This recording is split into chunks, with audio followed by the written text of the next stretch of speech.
சளி, காய்ச்சல், இருமலை சட்டுன்னு சரிப்படுத்துகிற கற்பூரவள்ளி ரசம் செய்ய போகிறேன். அதுக்காக நம்ம தோட்டத்திலேருந்து கொஞ்சமாக கற்பூரவள்ளி இலைகளை கிள்ளி எடுத்துக்கிறேன். ஒரு மிக்சி ஜாரில் ஒரு தக்காளியை நறுக்கி சேர்த்துட்டு அது கூட 2 பல் பூண்டு, ஒரு பச்சை மிளகாய், கொஞ்சமாக சீரகம், கொஞ்சமாக மிளகு, கருவேப்பிலை, கொத்தமல்லி தழை, 1 டீஸ்பூன் கல்லுப்பு, 1/2 டீஸ்பூன் நாட்டு சர்க்கரை, நம்ம பறித்து வச்சுருக்கிற கற்பூரவள்ளி இலை, இது எல்லாத்தையும் சேர்த்து அரைச்சி எடுத்துகிட்டு வந்திருக்கேன்.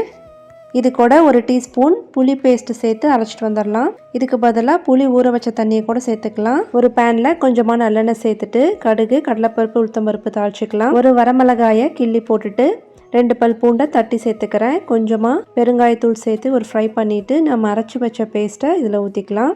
கூடவே 1 கப் தண்ணியும் சேர்த்துட்டு அது கொதிச்சு வரும்போது கொஞ்சமாக கொத்தமல்லி தழை தூவி இறக்கிட்டோன்னா நம்ம காரசாரமான கற்பூரவள்ளி ரசம் ரெடி.